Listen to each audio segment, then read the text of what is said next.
Very good morning, all. A very warm welcome to Dr. Muthu Singaram, who is holding the position of CEO at IIT Madras Incubator Unit. He is an incubator founder and also the founder at VibaZone. He is here with us for sharing his valuable insights onto the topic of session on accelerators, incubation opportunities for students and faculties that are early stage entrepreneurs. So I thank and welcome once again Dr. Muthu Singaram on this session, which is being organized by MIET IIC, and I welcome all the students and faculty. Sir, you may start with the session. Good morning. Thank you for having me here. Thank you very much, Praveen. I'll get this started straight away. I hope you can see my screen and also hear me. Okay, let's get started. Yes, it's visible, sir. Okay, so the first thing we want to do is, before we get started, since you're going to be here for the next 40-45 minutes, I'd like you to take some time and write down what are you hoping to achieve from this talk. So you don't have to share it with anybody, just for yourself. I keep quiet for 30 seconds and you just jot down anywhere you like, and then I will straight away dive into the topic.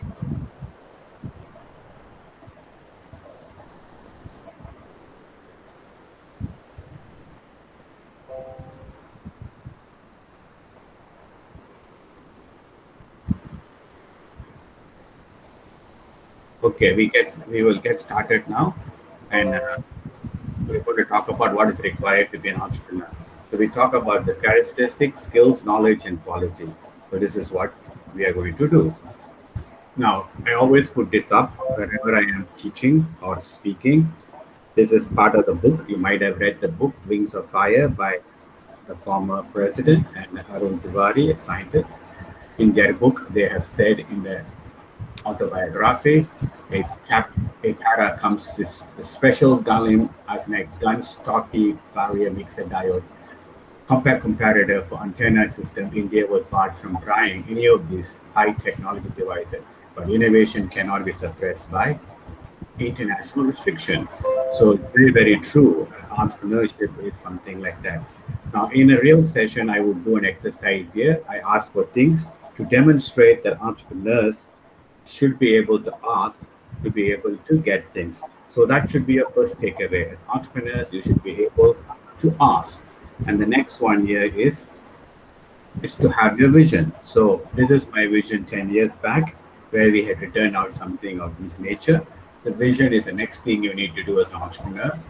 Vision, then it comes with the mission, and then it comes with the goal and objectives. However, we have to have this as a live document. Due to some issues, I had to change this vision in 2018 to something of this nature. So this is how you have to keep your vision active. So in an in-person session, I would usually ask the audience to write down their vision. And often when I am an examiner for MBA classes, I would ask them to write down their vision as the first question. And if they write anything, I give them 5 marks. As a bonus 5 marks for the exam.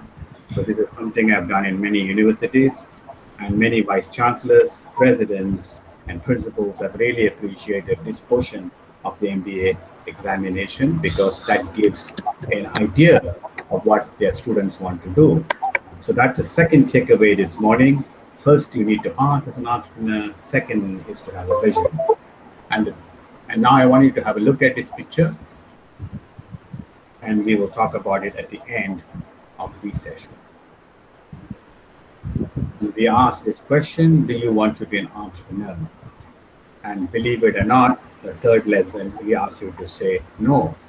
And why do we do this? Try saying no.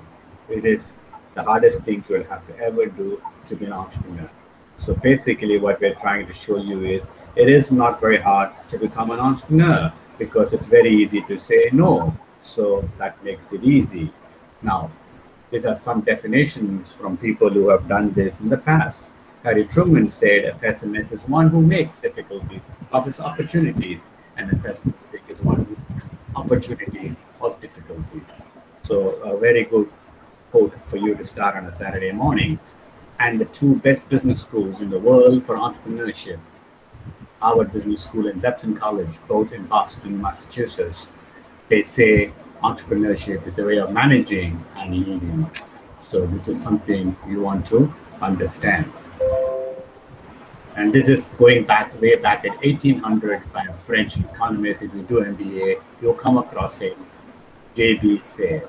He said, entrepreneurs shift resources out of an area of lower and into an area of higher productivity and greater yield. It's a very, very apt quote.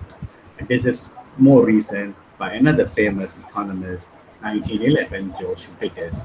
Entrepreneurship is creative destruction, dynamic disequilibrium brought on by innovating entrepreneurs rather than equilibrium and optimism. It's the normal of healthy economy and the central reality of economic theory and practices. And the next one is more recent. Another famous professor, Peter Drucker. He says, the entrepreneurs search for a change, respond to it, and exploit it as an opportunity. Innovation is a slick tool of entrepreneurs, that means by which they exploit changes as an opportunity for different businesses or different services. Why are we doing all this? It's to show you that even for 200 years ago and to now, people believe the same thing. And this one is something I really, really admire, and I think it's a very good vocation. Anyone who wants to experience the deep, dark canyon of uncertainty and ambiguity, that is what entrepreneurship is all about. And who wants to walk the breathtaking highlight of success, but I caution, do not plan to walk the latter until you've experienced the former. So this is something very important all you entrepreneurs will have to do. What does it take? Research shows successful entrepreneurs. This is not my research. Research by famous entrepreneurs and by scholars. First thing they find, you need to have drive and energy. Most of us lack this. Most of us come to school for the sake of coming. So this is something entrepreneurs don't do. They have plenty of energy, they have plenty of drive, and they're usually very self-confident. They believe in themselves, because if you don't, you can't do much. And it's long-term involvement, and money is only used as a measure. And they're always problem solving, and they set goals, just like we talked about the vision, and they take moderate risks.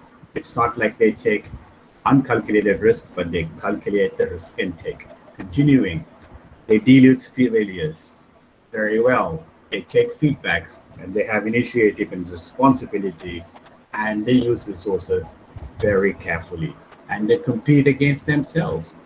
And often, most of us don't have internal control when we fail or when we succeed.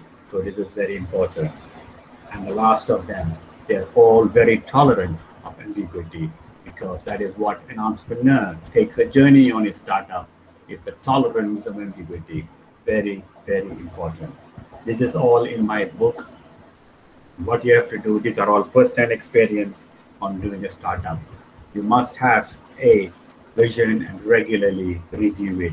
You must have fun and relax. Otherwise, your startup is not going to go anywhere. You need to have urgency and excitement, and we will talk about this as we go along this morning. You have to have time for family and prayers, and you have to have time for exercise, because if you're not healthy, you can't run your startup. And the next thing, you must be open. Why must you be open? If you're open, you'll be able to learn. And if you're able to learn, you'll be able to improve. And you be yourself. Don't worry about others, because nobody cares about you. Be able to change. That is why you have to be open. We had said in the last slide, you have to have urgency. But here we say, be patient. I will take this after I finish the last bit here. And you must be helpful and respectful to others. And you must be result-oriented. Often, most of us are not result-oriented. And be thankful. Let's take what do we mean by patient. Many, many years ago, a young man when I went to my dentist back home in Ipoh, Malaysia, a very prominent dentist, very busy dentist, but a par excellent dentist, an Indian trained Chinese dentist. Very, very good he was. And he used to have 3 dental chairs. And this is well over 20, maybe 25 years ago, a long time ago. When I asked him, Doctor, why do you have so many chairs here? Isn't that a risk? He says, no. I know the urgency of my patients, but I never rush. I do this because in our practice, we have to numb the teeth to work on the patient. It takes sometimes 10, 15 minutes. So while that happens, I see my next patients. So I maximize my time. So as I run through the 3 chairs, my first patient is ready for the treatment. So I think that was a wonderful, wonderful experience for me and a very good learning. Urgency is important, but you never rush. And he was such a brilliant dentist. He would never take difficult jobs during the day. He would only do it in the evening so he could spend time with his patients and give them the best he could. An amazing gentleman. He did a crown for me, lasted for almost 15, 16 years before he needed replacement. That is how good he was. And the dentist here, when he replaced it, had a hell of a job because the job was done so well. He had such a hard time taking it out and replacing it. So that's what's important. Amazing skill set. And what should you be? You should know where you're heading. You should know how to handle success. And always you should earn it. Like my father told me many, many years ago, when I was rather disappointed when my manager, my engineering manager, would never choose me to go on a foreign trip, but he would only choose all the other engineers. And I remember, and I was very disappointed. And he asked me, what's the problem? And I explained to him, and he told me, him being a very successful lawyer coming from very humble beginnings before he moved to Malaysia from India, all those 70 odd years ago. He's 82 years now, and he told me this, I think must be close to 30 years ago. You should earn it, and then you appreciate it.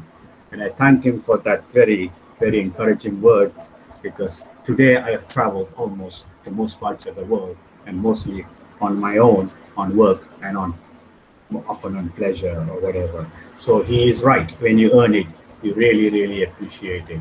And there's no point feeling sorry for yourself because nobody else cares. And you should write positive statements, and you should plan the next day today, so you don't miss anything which you have missed today that you complete. What are the demands to be an entrepreneur? You have to give everything to the venture. You've got to be committed. You need to have creativity and innovation, and you need to have knowledge. That is why often someone like me spends a whole lot of time in colleges like yours, because knowledge helps us build a better startup. You need to be able to build a team. It is not a one-man game. And there is plenty of economic value which you can create. And you need to have ethics, integrity, and reliability. This is what an entrepreneur's demands are. What can influence entrepreneurship?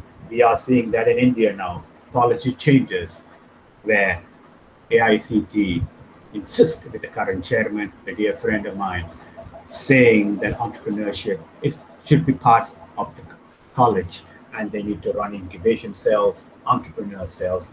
A very, very big change over the last 20 years. Culture is something we struggle because most of our parents wish and hope that when we graduate, we get a juicy job in a multinational company, but that doesn't often help us. It has to be economic benefit, like in the United States, from the late 70s, starting probably from the early 70s onwards. Startups have created tremendous amount of economic value. We've created some of the finest and richest people through startups, as you know. All the people who are going to space today were all first generation entrepreneurs. They've created great wealth. And of course, education helps. Often people talk about people like Bill Gates, Apple Steve Jobs, all these gentlemen who drop out of schools, including Michael Dell of Dell, all are drop out of top schools like Harvard. So you know they were well already to a certain extent educated. Now, what is the advantages of being an entrepreneur? First, you control your own future. You can do what you like, and you make money on what you actually want. and you can put your talent to use instead of listening to a manager who tells you what to do and what to do. You can use your skills and do a great job and do something that you enjoy. This is the advantages of an entrepreneur. And the disadvantages, of course, just like anything, there's good and bad. It's irregular income. You have to do all the work by yourself, and life is very hard as an entrepreneur. How are you going to fund your venture? First of all, you can use personal savings. You can take a bank loan. You can reach out to family, even employees and employers can also get money from where you're working. You can get money from friends, venture capital, mortgage, and government grants are the best places for you to start, as these are you don't have to return them, and there is no danger for you to try. So a startup should start with a grant, moving on to angel, and then moving on to venture capital, and then on to investment bankers. That is how your journey of fundraising should be.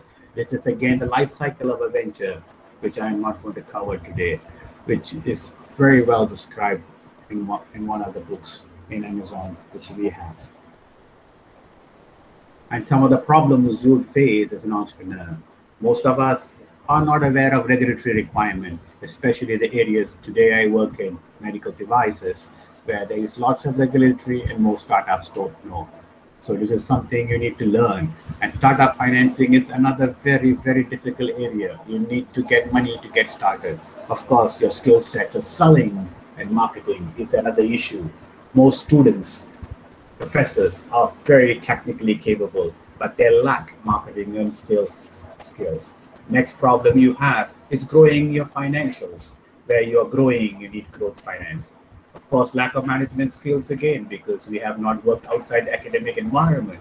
So we're extremely technical and bookish. So we need to get experience. We need to learn about this. Lack of business support. This is where incubators like mine come in to help you. Market access is another area you struggle, and this is where incubators and accelerators can help you. You need to talk to lawyers to protect your idea. You need to have access to technology in order for you to build your own technology. You will get discriminated by financial providers because you are a young startup. You need to be adapting to standards of quality and discrimination of support providers as well. And lack of information. All these are some of the problems you as an entrepreneur would face, which you need to overcome. And this is some of today's very important, very, very important indeed, Internet of Things. Easy to do, easy to learn. We have plenty of ability in this area. So you should be able to start something on Internet of Things using sensors, and the internet will work. Big data analytics is another area where we talk about it, but there's not much happening. We need to have plenty of ways of doing. Mobile app is going on. So if you have specifically some areas where it can provide solutions, mobile apps will be very useful. Payments and wallets are also important. Social media analytics is very crucial. As you see, all the famous people tweet. They do Facebook, they do Instagram, just to be out there. So the analytics of that is another area to work on. Cloud services, as you know, plenty of money, plenty of opportunity, and of course, life sciences, biotech, and medical devices and equipment and health services are huge, huge opportunities. So these are some of the opportunities you should explore. And the challenges. Starting an enterprise is a big achievement for many people, but keeping one alive, only 1 in 10 stay alive after several years. So it's very, very important. There are many standard challenges that are faced by every business, whether they're small or large. This includes things like hiring the right people, building a brand, and so on. However, there are some that are unique to small business, one most companies have outgrown for a long, long time. As a small company, you are very dependent on the people who work for you, because you are small, and if one person quits, your company can be in for a difficult ride. So it is very, very important. Let's look at the biggest 5 challenges for startups. First, client dependent. Even we have this struggle, because if you're client dependent, when the client pulls out, you have an issue. So you need to be very, very thoughtful about this. Money management often is not about making money, it's about spending money. You need to be careful with the money. As a founder, you will start to be fatigued because you work and you work most of the time. So you need to be very cautious. You should never build your organization founder dependent. That is why you see companies like HP, Apple, and Microsoft, even though the founders have moved on, it's still successful companies. The most expensive company in the world is Apple. So you can see they moved on. Amazon founder just moved on. Another very, very expensive company on the exchange. And you need to balance quality and growth. Often, as people grow, they ignore quality, and this is a sure way to fail.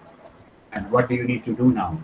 You need to come up with an idea, carry out a study, form a team, start the venture, get a business plan together, look for potential investors, grow the idea, and prepare for exit. We'll ask you at the start what you wanted to do. So we're going to move on to the next part. Now I'm going to talk a little bit about business incubation, what this is about. So what we've covered in the first portion of this lecture is on entrepreneurship. What are the things you require? What are the opportunities? Now you need a place to go and do this. So we're going to talk a little bit about business incubation. This is a relationship between the incubator and the early startup entrepreneur targeted towards its graduation, depending upon the business need of your startup. E.g., you want to make prototype, you need product development, you need marketing, you need fundraising. Then you will look at an incubator, which is suitable to you. So first thing we talk about a model in the business incubation is the environment of the incubator and what business incubation is all about and what is business incubator. This is what we're going to talk about.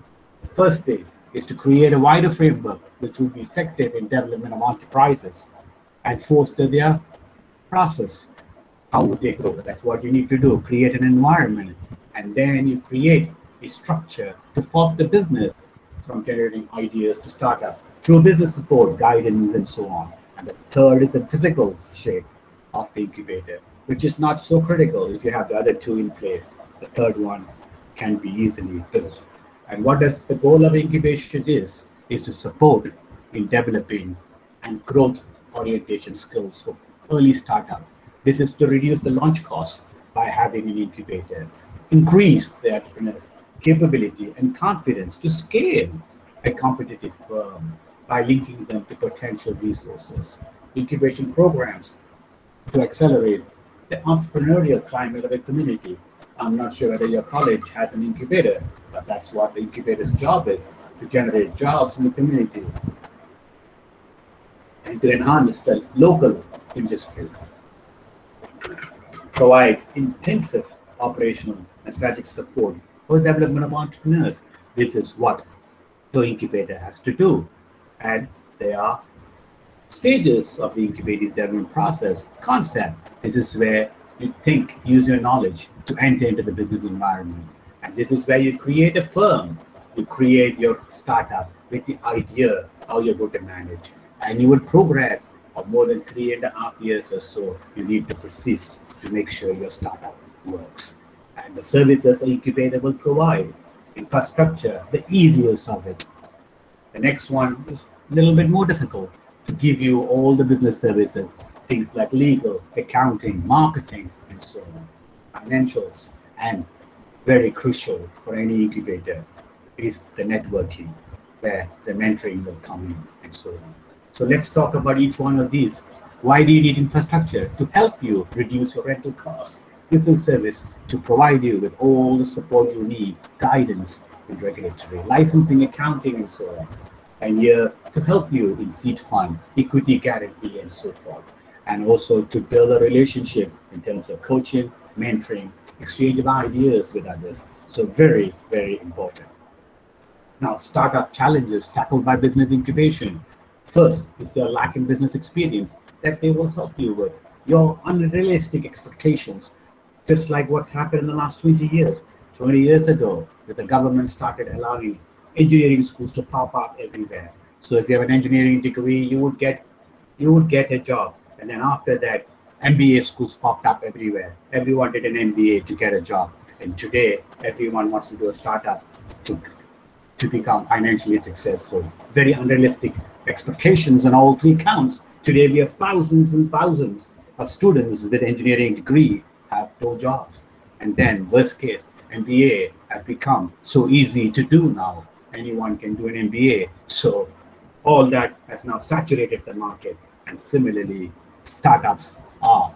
So we need to be fair. Often programs like Startup India, Made in India, Stand Up India might give the wrong impression if we don't cultivate the realistic expectations of our young people. So it's very, very important. Not every startup is successful. As I've already told you, out of 10 startups, one makes it. 3 or 4 of them do okay. Otherwise, there is issues. And let me just talk a little bit about it. It helps you to help startups who lack management awareness and experience in resources. It helps you to learn social capital. Moving on here, virtual incubation is also becoming popular because some parts of the country do not have all this. So they connect with incubators like ours in the city, where we provide services electronically. You offer incubation service virtually for non-residents. And here you have to have appropriate model to deliver greater impact. Suitable for technology startup, we don't need physical startup. So a college in the second or third tier city could work with the first tier city where they do have facility in terms of physical incubation, but they need expert advice in terms of networking and mentoring, where incubator like ours could help. And what are these business added value supports you do? Generate social and economic impact, you nurture change, you look at developing pioneers and leaders in entrepreneurship and innovation, and you align investors, partners in private and public and not-for-profit regions, and you reduce the barrier to become an entrepreneur. This is the role of a business incubator. Jobs created in different sectors, we are incubator. You have technology, but hardware and software. You create manufacturing work, agricultural production. Teaching and training is also another important aspect of startups to generate startups in this area. Advertising and marketing, another very key and pivotal role. Of course, telecommunication today is so crucial as it can even take healthcare to places it's never been to. Infrastructure, administration, general operation, accounting, legal, sales, and general businesses. All this an incubator does. And how does it socially and economically impact? It improves the skill sets of people. It makes them better. It improves the community standard of living by increasing the tax generation, which means in turn the state can do better things for the misfortune. So it is all important to create startups, and it supports an advancement of innovation and entrepreneurship. Incubation's activity for long-term return of investment. We need to be mediating relationship between investors and entrepreneurs to have long-term sustainability, promote regulatory policies, and modify on behalf of their entrepreneurs, increase awareness on entrepreneurship, and promote success stories. Now, incubator as a source of innovation and entrepreneurship, it will provide low-risk startup financing opportunity to investors. It contributes to innovating products for larger organizations, and it enhances the business growth. All this are very, very important. Now here, incubation services. You have marketing, commercialization, funding networks, linkage, and business development. That is the incubation service. Now, what are the linking services? Idea formulation, defining the idea, business support, application support, development support, and then you give them business development to drive through their innovation. Here, strength of business development. How does the incubator become strength? First, it has to be successful and effective for a wide range of economic and social content. Facility, versatile enough to suit in variety of business environment. It has to help. Resources, regardless its location, rural based, inner cities. It has to give resourcefulness. It has to have effective business services. These are some of the strengths the incubator has to bring. Incubation started in 1959 in New York, long time ago. The first incubator was called the Patrica Industry Center. and they became systemic in the 70s and early 80s in the United States, and moving on only to other parts of the world in the 90s and 2000, and now today it's extremely important. So this would be the first generation incubators. You support reactive, share office spaces. Second generation, you add business mentoring, business support. And the third one, you create channels for investors and so on. So all this helps you to build your incubator, level 1, level 2, level 3 generation. And this is a picture I showed you in the start. A small picture like this can teach us many, many things. So I like to ask the audience, what do you learn from a picture like this? Hopefully, this will give me a test whether you've been listening and being awake for the last 25 minutes. So I like to ask the students to participate.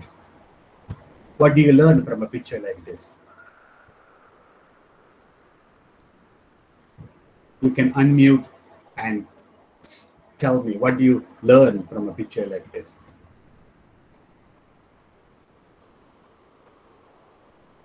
Students, I have turned on the messages also. So in case you want to write in chat section, you can write in chat section and interact with the honorable speaker. I can't see the chat because of the screen, so you need to read it for me.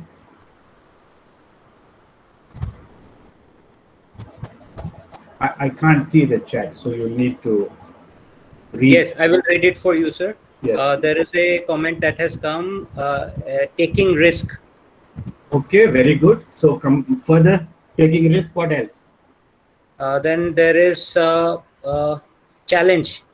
Challenge, very good. Some more? Then flying high. Flying high, okay. What else? There's no wrong or right answer. I just want you to be interactive.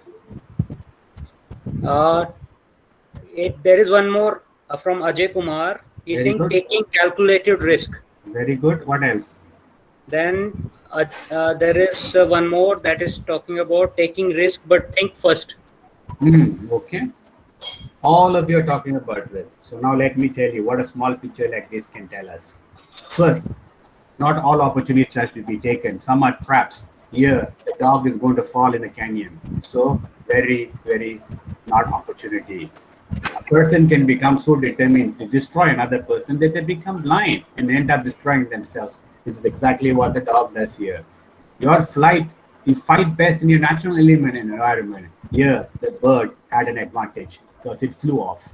And we need to know our limits. We all have them. Sometimes the best response is to provocation is not to fight. Sometimes to accomplish something, you need teamwork. You will not always win alone. Stick to what you do best and don't pursue something which you are not very good. Now I'm going to talk about my last words. So here, finding new opportunities is tough. Like a salesman, you must get used to rejection. Both winners and losers get beaten, but only losers get beaten. Attitude is the most important. How you see yourself, how you see your future. Rejection. If you take action, you have hope. If you don't take action, you become depressed. This is where a lot of our issues start. People don't take action, so they become depressed. So here, how do you see? How do you look at things? There's two ways to look at it, one positively and the other. The world is changing and we must adopt. There is nothing we can do. Look at the pandemic. We need to change. We need to adapt. Otherwise, we are going to, our very existence becomes a question. So very important. We need to change. We need to adapt. Now look at these statements. On the left-hand side, it's negative, and on the right-hand side, it's positive, but they mean the same. 5% unemployment sounds negative. 95% employed, big number. And I'm over 50. I have a lot of experience. I've had too many jobs. I've gained valuable experience. I've only worked for one company. I've shown loyalty. I failed at my interview. I have gained valuable experience for next interview. Many of you students will be falling in that category. So it's very, very important. Here, positive is very good, but you need to do an action plan. What, how, and when. You need to focus. You need to organize your activities, record what you do, be disciplined, and be structured. Nelson Mandela, for those of you who know who he is, he changed the world. Vision without action is merely a dream. Action with vision is merely passing time. But action and vision can change the world. This is Nelson Mandela, the first black president, and a man who spent a good part of his life in jail was something he believed. In the book, in Wings of Fire, President Kalam talks about Nelson Mandela, saying they were both in the same stage, receiving an honorary PhD. And Kalam felt, oh, how am I, that he was not suitable to be in that same podium as Nelson Mandela. But then he said Nelson Mandela's dream was bigger than his. But Kalam's dream was to make India a rocket nation, an equally important dream these days. So it's all about dreaming and having a vision. So it's important. Here, Abraham Lincoln, the man who started to end slavery in the United States, determining that things can be done and shall be done, and then we shall find a way. Very, very important. And Mahatma Gandhi, our very own Mahatma Gandhi, said, men often become what they believe themselves to be. If I believe I cannot do something, it makes me incapable of doing it. But when I believe I can, then I acquire the ability to do it, even if I didn't have it in the beginning. Very apt quote for entrepreneurs. And this is a very important book from the south of India. Wisdom is a weapon to ward off destruction. It is an inner forte which enemies cannot destroy. This goes back a couple of thousand years ago, as you can see. And of course, I had said this the very first time when I taught at the Indian Institute of Technology, Madras, almost 20 years ago, when I was doing entrepreneurship, the first programs here in India. I said this the day my class was full and was the India against Pakistan match. And you know, people often watch those matches glued on, but I still had a full class. And I had said to the class that day, when you do, whatever you do is just like betting in a cricket match. You must want to run to score. And it's so very important. And then this is something I said in 2004 to my wife when she had left my two children back with me back in Malaysia. They were young kids then. They are now adults, young adults themselves. When she got her first order to deliver to eBay, she had flown to Bombay by herself. She was a young person herself, leaving two very young kids with me, looking at two young sons to look after. And she had flown here and she had sent me an SMS. She was concerned. And I said to her at that time, never give up, for if you do, you have lost the game and you never deserve to win in the first place. And she's gone on to sell the company very successfully. She has done that very well over the years. So a very successful entrepreneur. So I thought it's a good thing to have that. What is next? I'd asked you this at the start of the session. Do you want to be an entrepreneur? And I said, say no. And now, why did I ask you to say no? This is the hardest thing you have to say, ever have to say as an entrepreneur. And here, now I'm asking you to say yes. And this was said to me by my father some time back. He had said the biggest communication problem is that we don't listen to understand. We listen to reply. I'm not sure why he sent it to me, but this is very true and apt with entrepreneurs. We try to fit our solution into a problem. And that's not the way it works. We need to look for a problem and solve it, not the other way around. Some of this presentation, we have taken references from the Infodel Business Incubation Toolkit. So we want to acknowledge that. And what is next? Identify your key takeaway from this lecture. How does it relate to you? And what are you going to share with others from this lecture to help you? And this is my contact details. As always, I respond to all my emails, all my phone calls. And if you stick my name into Amazon, you'll find a couple of our books there if you want to look at it. And of course, I have a YouTube channel where I sometimes put up little talks of that. With that, I thank you for listening to me. I'm open for the next few minutes to take your question and answer. And I'm going to close my screen. I'm going to stop the presentation mode so you can ask me questions. And I'm also going to turn my camera on so you can see how I look like. Oh, thank you, Muthu sir. It was a great session. It was a mesmerizing session. And I cannot be more than happy to share with you that already the questions have started pouring in. And very few times it happens like students ask questions on online sessions. because when they are asking questions in an online session, it means they are engrossed, they are engaged with the session. And I must thank you for delivering such a great session on entrepreneurship and accelerators and incubators, and guiding the students, stirring that thought process, igniting the minds of the students, as our respected president and scientist, late Shri Abdul Kalam ji, has always been saying. Thank you, Muthu sir, for delivering such a wonderful lecture. Thank you. Thank you for the kind words. Maybe I don't deserve it, but thank you anyway. Sir, I must want to add this thing, like the greatest thing in life come free. So air, water, most of things are free for individuals. And like that, the great advices that you have shared, and the way we approached you in a single phone call, you picked up our request and guided us to arrange this session. So I wanted to thank you for being so humble while holding great position at your place. Thank you so much, sir. You're welcome. Always happy to help. Great. So, sir, I will read the questions for you so that I am a moderator for all the questions that are appearing here.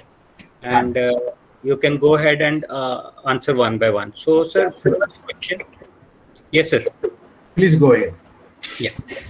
First question is from Mehak, who has been ignited, and she's thinking and asking, is entrepreneurship a career option in India? Today, certainly it is an option because there is so much policy changes. Parents are willing. Both my sons are working on startups, both very smart boys, did not take a job. They're both doing, and we encourage them. So I think, yes, today it is an opportunity. You need to encourage, you need to make sure your parents support you. The system is already working.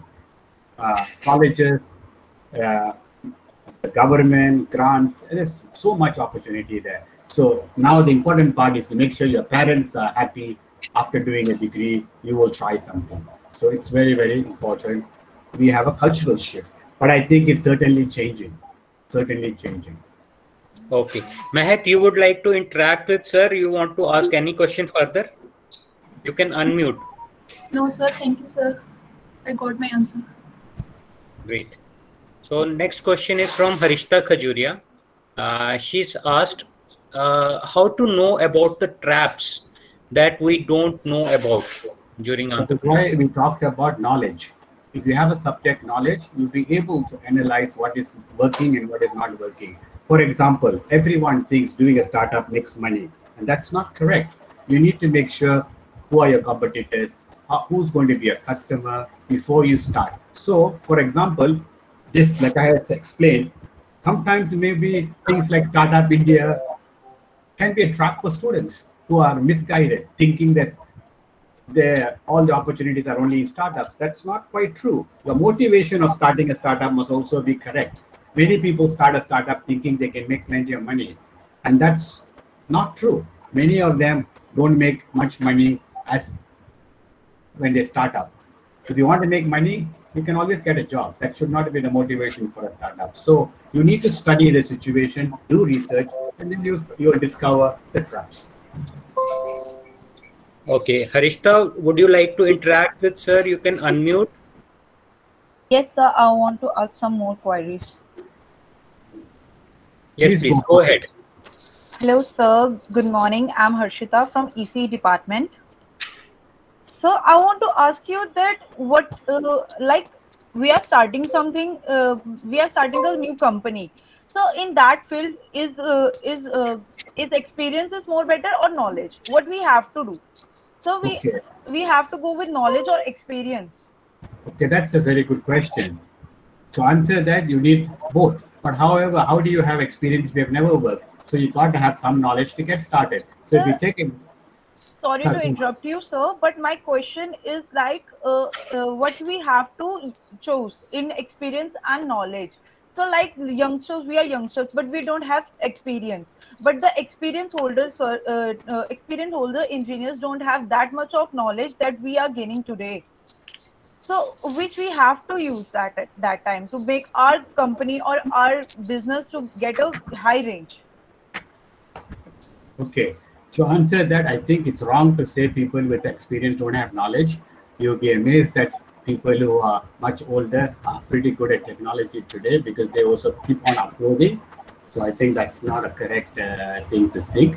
You as a student, you don't have experience, but through knowledge, you can gain experience. This is why you need to do research.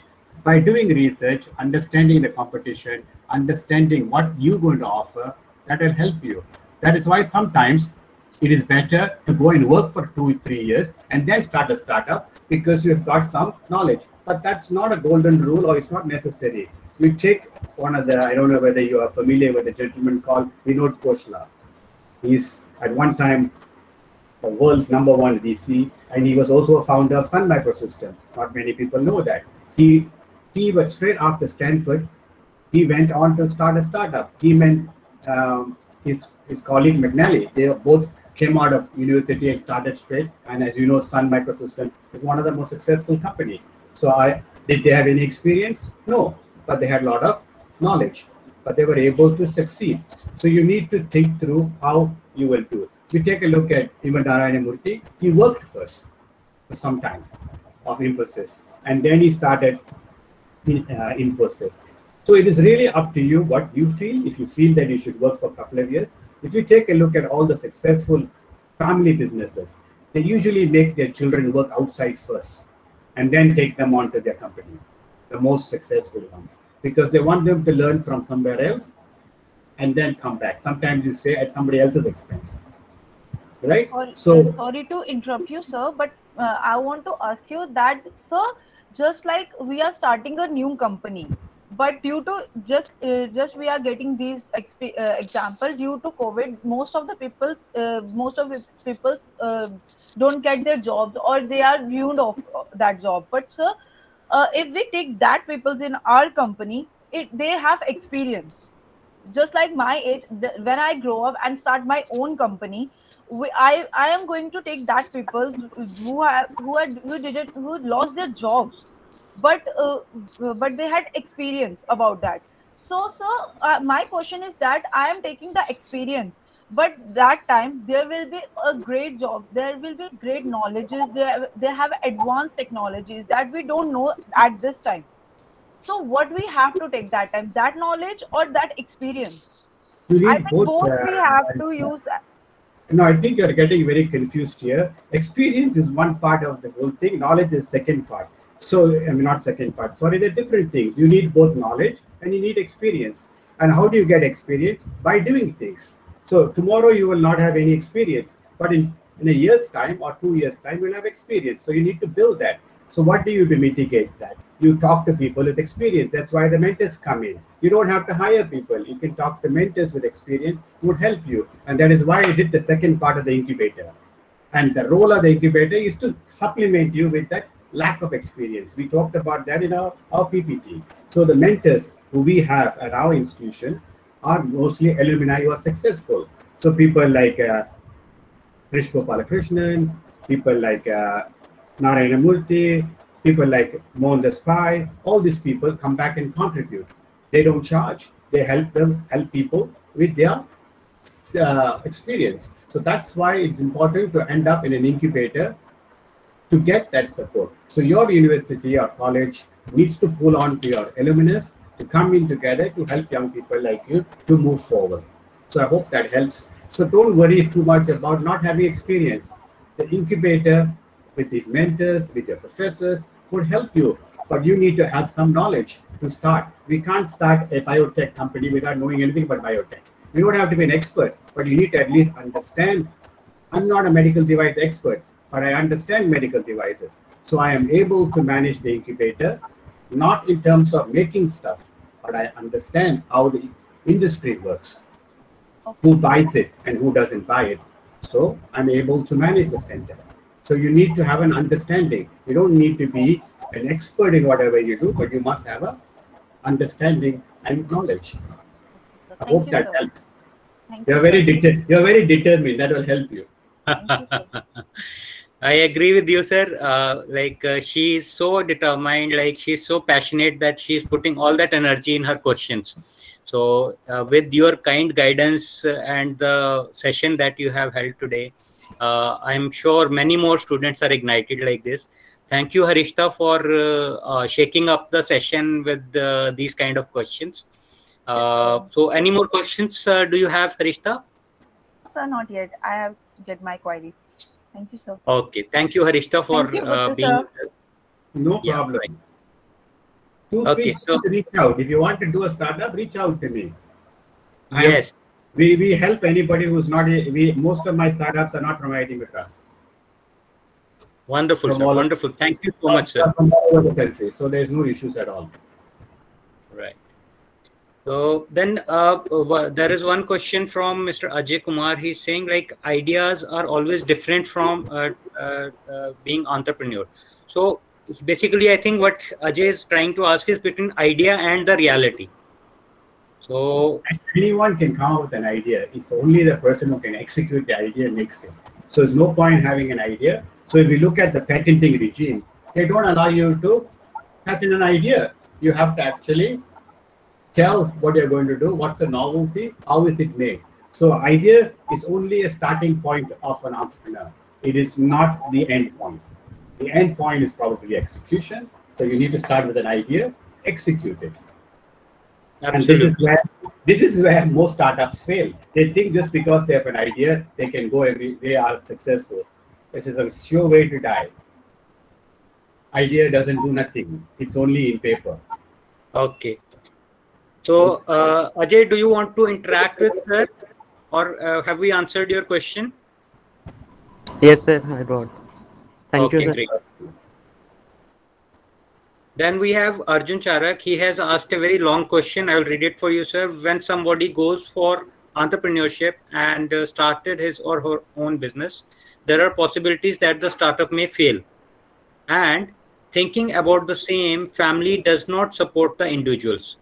How can we convince the family and others that yes, we are ready to start something of our own and that may succeed as well? This is why you have to be having a conversation with your parents, convince them what you're doing. You make a commitment. Say, I will try this for 2 years. If it doesn't work, I'll go back and get a job. So then your parents will compromise. So it's all about compromising. Yes, most parents are worried about their children's future. So they will be concerned because most people are not entrepreneurs. So they don't know how tough it is to make this happen. So you need to tell your parents, mommy and daddy, hey, mommy and daddy, give me 2 years or 3 years. I will try this. If it doesn't work, I will then go back and get a job. And often parents are quite willing today anyway, to negotiate, meet compromise halfway. And you update them on a regular basis. What's happening? You get an order, you tell them. You fail, you tell them. And when it's not working, you have to also be reasonable. Change or quit.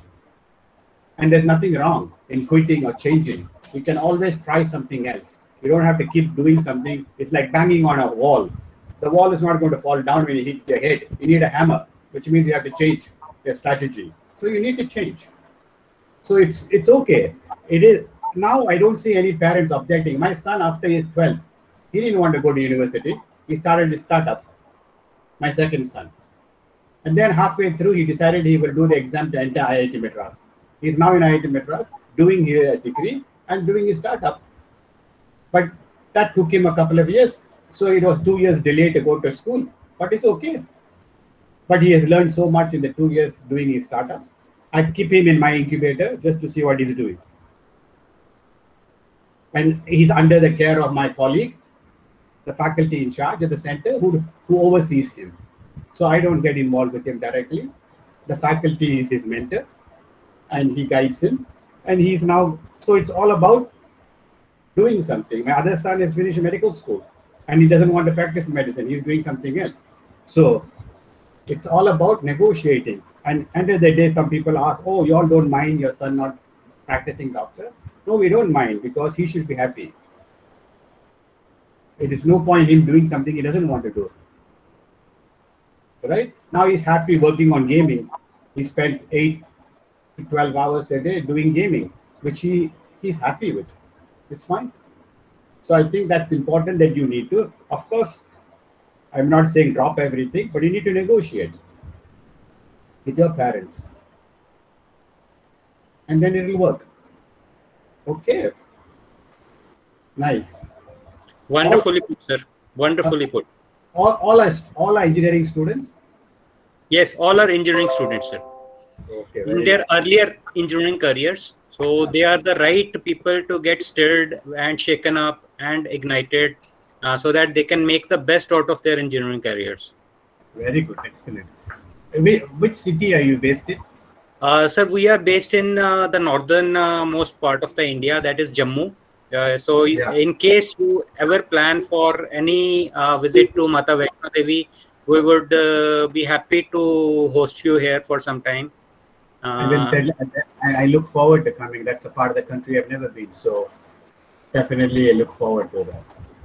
Yes, that is great, sir. We can keep a small interaction with the entrepreneurs within our campus along with you, and we can have a great time there together. Absolutely. Okay. And you can always reach out to me whenever you need something. I'm always available. My email is there. Just talk to Praveen and he will connect you with me. There's no problem. Absolutely. Sir, I'm very happy to announce, and I want to deliver this vote of thanks to everyone here that we started on time and we are about to finish in time. And that is a great success for any session that is held ever. That is respecting the speaker's time, the listener's time, and the audience's time. So I thank you for delivering such a great session, sir. You kept the audience so engaged that there were so much ignitions, questions being asked during the session, and you are so helpful. I thank you for being such a great person, sir. Thank you so much for joining us. Thank you so much for the kind words, and please feel free to reach out anytime, and have a great weekend. Bye-bye. Thank you, sir. And I thank all the audience, all the students, all the faculty who joined in time, and they made it to be first top 100. So we normally keep this session limit as 100, so that only those people who join first and in time, they get the chance to listen to the session. So rest people will learn that why being on time is so important. So thank you so much, sir. I will just stop the recording now. And I thank you for being part of this session. Bye. So I'll just